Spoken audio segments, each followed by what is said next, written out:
محمد رضوان نے اپنے سری لنکا میچ کی شاندار پرفارمنس غزہ کے مظلوم مسلمانوں کے نام کی تو اس سے بھارتی انتہا پسندوں اور اسرائیل کو خوب مرچی لگ گئی۔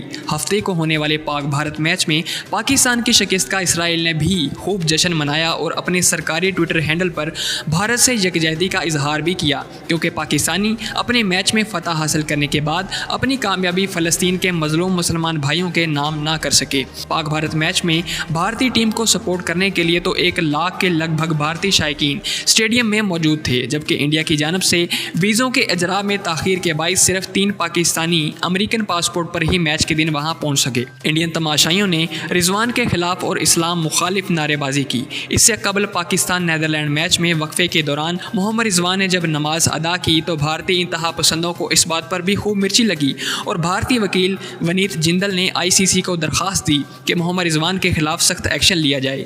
ICC کا کہنا تھا کہ یہ محمد رضوان کا ذاتی عمل ہے جس پر ہم اسے کچھ نہیں کہہ سکتے۔ ICC پینل کی پاکستانی سپورٹس پریزنٹر زینب عباس کے خلاف بھی اسی وکیل نے مقدمہ درج کرایا تھا، جس کی وجہ سے انہیں انڈیا چھوڑنا پڑا۔ ان وکیل صاحب کا موقف ہے کہ انڈیا میں انڈیا مخالف لوگوں کی گنجائش نہیں ہے، جبکہ انڈیا ایک طرف خود کو امن پسند، مہذب اور سیکولر اسٹیٹ ڈکلیئر کرتا ہے۔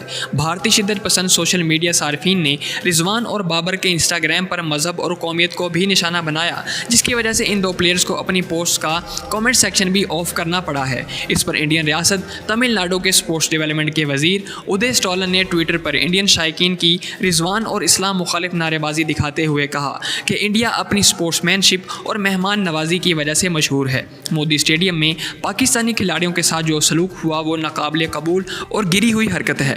بھارت ورلڈ کپ کی میزبانی کر رہا ہے یا بلائے گئے مہمانوں کے مذہب کی توہین کروانے کا فرض انجام دے رہا ہے؟ چاہیے تو یہ کہ اپنے اسٹیڈیمز میں سیٹوں کی صورتحال کا جائزہ لے اور ہورڈنگ سٹینڈز کو اپنی درست جگہ پر لگائے۔ اگر اسی طرح معاملہ چلتے رہے تو پاکستانی کھلاڑیوں کی جان کو بھارت میں خطرہ بھی ہو سکتا ہے۔ ویڈیو پسند آئی ہو تو لائک کر دیں اور چینل پر نئے ہیں تو سبسکرائب کرنا مت بھولیے گا۔